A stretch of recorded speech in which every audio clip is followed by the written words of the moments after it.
Hi everyone, welcome and thank you for tuning in to DEPT Commerce Day.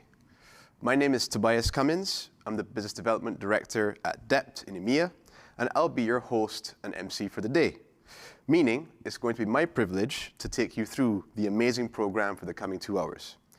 We will be joined by some brilliant speakers from Gucci, Inter Milan, eBay, Vogue Business, just to name a few. So I suppose the first question you might have is, why do a Commerce Day? Well, frankly, at DEPT, we love to tackle current topics that we find particularly relevant in our industry and where we feel strongly we can actually add value for you, our clients, and our partners. And commerce is just such a topic because in commerce, data, tech, and creativity truly come together like nowhere else. In commerce, everything is measurable, and with that, there's an element of causality, action and reaction, optimization and profitability, because it's the place where the relationship between a brand and consumer is incredibly tangible and direct. And given that tangibility and direct link to revenue, it's no surprise then that commerce tends to be at the forefront of digital innovation, where new ideas flourish and cutting-edge tech emerges. It's so important, in fact, that many of the folks at DEPT, including myself actually, work in commerce in some form, both on the marketing side as well as the tech side of the business. And as a result, we feel it's important we share those insights in an effort to hopefully pique inspiration and have a peek into the future of this field. So, in the next few hours, we have a wide range of interesting talks. Talks range from, actually first up we have Max to take us through the future of e-commerce. We have Anusha talking about sustainability. We have folks like Renata and Luca from eBay and Inter Milan respectively, talking with me actually and Ali about social commerce and transforming online shopping experiences. We've got Maria from Vogue delivering on the promise of digital, and we finally have Oliver and Jan to take us through the road to metaverse commerce. So, actually, we have 3 stages. So the main stage is the stage that we're on now. We also have 2 other stages, who will be hosted by Koen and Diana. Koen and Diana, are you there? Hi, Tobias. Yes, hello. Nice to see you. Good to see you. All right, well, your stages are coming a bit later today. For now, wish you the best and talk to you soon. Thank you, enjoy stage So 1. before we begin, just a few important things on the desktop interface that you'll be actually interacting with this panel through. This is where you can find the timetable that we just ran through. And on the desktop, you'll also find 2 globe icons, if you can find those. And those are the globe icons will take you through to the 2 stages from Diana and Koen. There's also a live chat feature, so feel free to chat to us and all our attendees. And in that live chat feature, for example, at the end of the sessions, we can have a bit of a Q&A, so your questions can sort of come through in the channel. And last but not least, make sure to explore the desktop more broadly because we've got lots of Easter eggs in there in terms of content around the commerce topic. So I think, for now, let's maybe begin the show. And for our first talk, we'll be zooming out to a macro perspective and looking at the influences that we see happening in the world that will eventually impact commerce. And for that talk, we have our very own strategy director and colleague of mine, Max Pinas. Max, are you there by any chance? Yeah, hey, Tobias, can you hear me? Awesome. Look, Max, I can't wait for your chat. I'm going to step off, and the stage is yours, my friend. Yeah, thank you. And you should tell me what hairdresser you have. I can't actually hear you. You can't hear me? Well, shall I just start?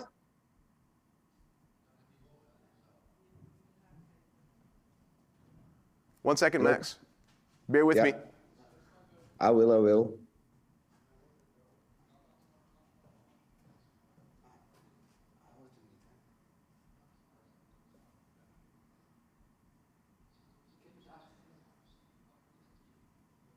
Bear with me, Max. I can see you. You look great.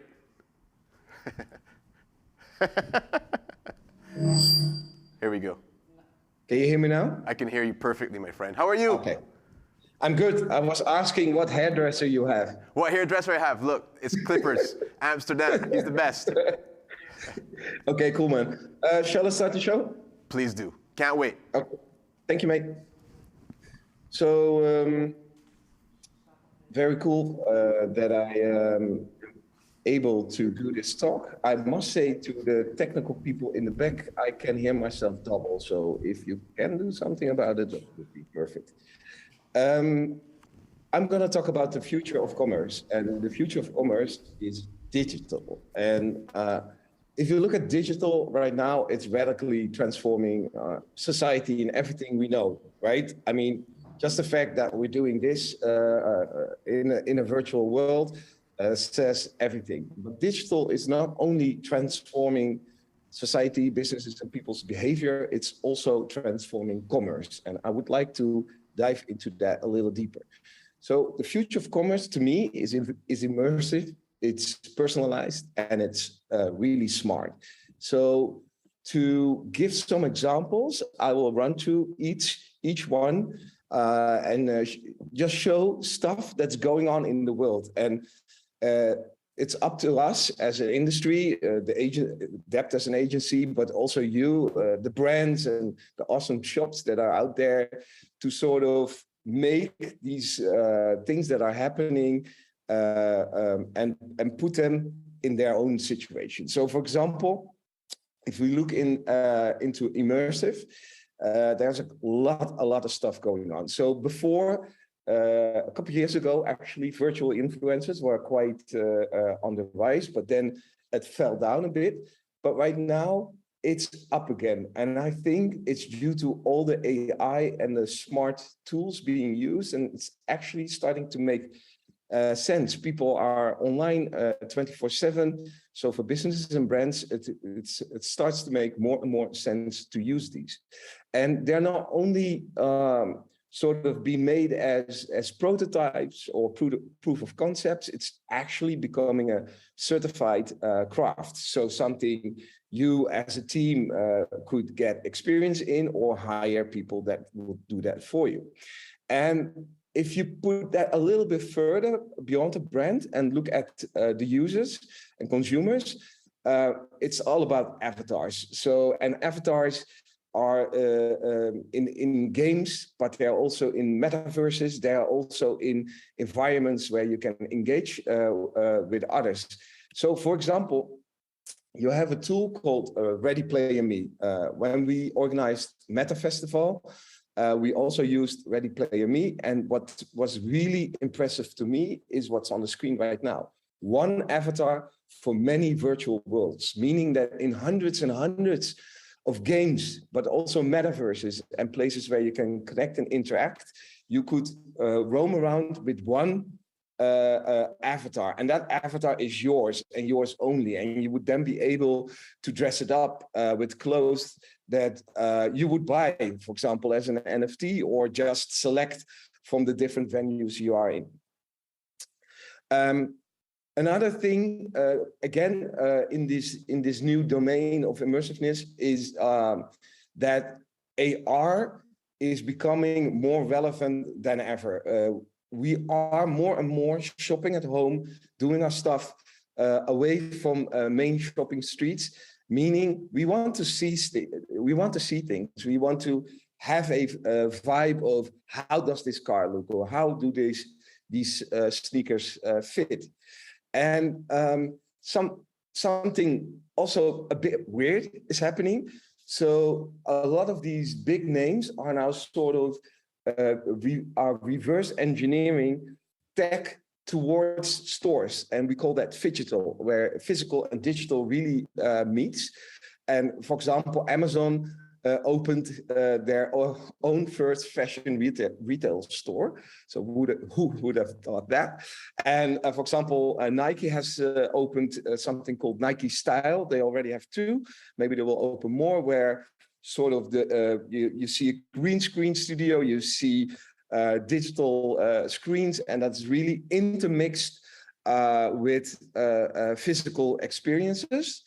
And last example is COS, where they are from the H&M group. They are heavily experimenting in some of their flagship stores to bring virtual experiences into the physical domain.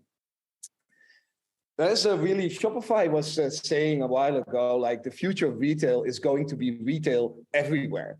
And I thought that's a kind of interesting statement. And then they are so set on making this happen. So for example, they have a partnership with Pinterest, with in-app purchases, or with Twitter, or with YouTube.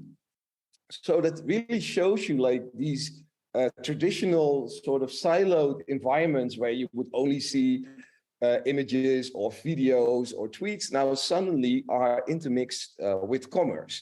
And that made massive, massive change for us in this industry and the brands that are in it. And if you look a bit further, these things are being integrated in more and more stuff as we speak. So for example, WhatsApp has grocery integrated in India. And of course, it's now maybe it's just one country, a really big one. But what would happen if these functions would pop up in the country you are at?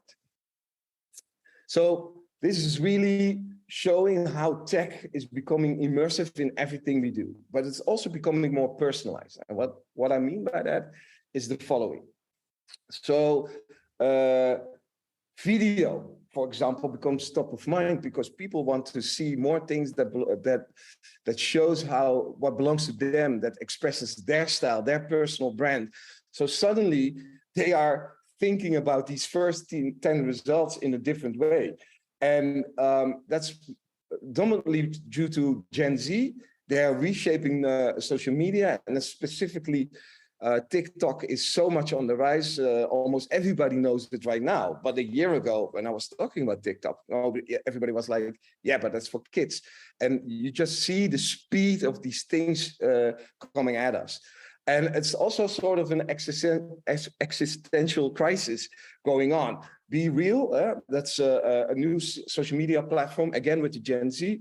It gives you a push notification and you will take one picture of yourself wherever you are.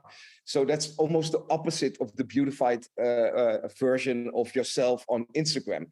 And Meta is trying, for example, to do a lot about their own social media, because people are not buying into everything anymore. They know so much, they see so much, so people are starting to raise the bar themselves. But having said that, the rest of the metaverse is really, really on the rise, and there are a lot of things going on. Standards are being set and new experiences are being built. And it really starts to spill over into mainstream. So if you look at search, 2,200% growth in 2022 year to date. MTV Video Music Awards had a category metaverse. And, you know, if even Biden is in there, you know, it's something mainstream.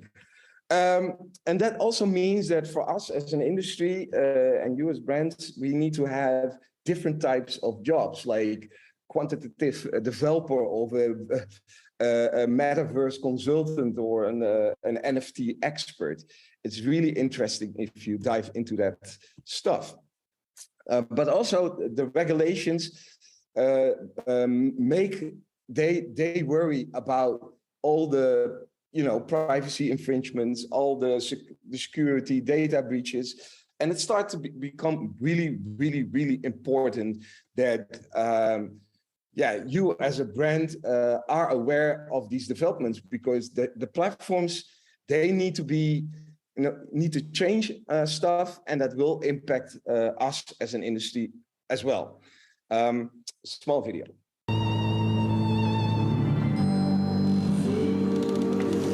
The next sale is a digital treasure trove charming Ellie's private data. What? Lot number one, her emails. The one she's opened and read, wonderfully personal. It's a clip from Apple, and they're trying to spearhead this movement of better security and privacy. And we're all in it. We're going to first-party data. And we need to get used to that. And I think it's really important that we start working on that straight away. But it's not all about these things like data and security. It's also about the planet and taking care of it. And for example, this is the founder of Patagonia, and quite recently he gave away his company to a foundation, and all the profits from now on, projected 100 million a year, will go to the planet and taking a better care of it. So that's just insane how brands are changing, and you just see it and know it yourself as well. Like, hey, you wear Patagonia proud nowadays. So my last part is about being smart. So business models are being reimagined. Think about like a flash delivery, like the Uber Eats. It's expanding what they do and the services they have day by day. And you see it with takeaway, you see it by a lot of these services. They are just changing their business models, and we'll see it across the board. And it also means for brands and businesses in e-commerce that are just multiple touch points and way to do business. But also be smart about like new technology, like AI. By typing text, you can generate images like this. And we ourselves as DEPT, we experimented a bit with this a lot. And for example, this was our DEPT Fest, and we are using images like this, opposed to real imagery. We are just using AI to show and energize and inform our own employees. Do you remember Microsoft Clip Art? I mean, come on. Some of you, they stopped doing it, but this was Microsoft Clip Art. But Microsoft is going to do something new, Microsoft Designer, where it's sort of a clip art, but then in the Web3 version, where you can just type anything you like and it will create automatically in PowerPoint or in Word or whatever you have, this imagery. Just imagine if this tech becomes really good, it means that maybe for whole product lines and categories, we will use only AI to generate the images, no more photo shoots or whatever. And TikTok is already experimenting with this, with a crude version where you can just make stories by typing text, and it will visualize what you're typing about. So this was the end of my story. And I think, again, the future of commerce, it will be immersive, it will be personalized, and it will be smart. I just shown you a couple of glimpses, and if I had more time, I could do this for hours. So I hope that we together will be on this journey, and together we'll make some awesome and cool stuff. Thank you. Max, thank you so much for that incredibly interesting stuff. And always a pleasure to hear from you. Always inspiring as usual. Hope you have a great day, mate. Thank you. And you have a good show. And I hope commerce will be more pretty after today. Yeah, I think so too. I think so. I got hope. Bye. Take care.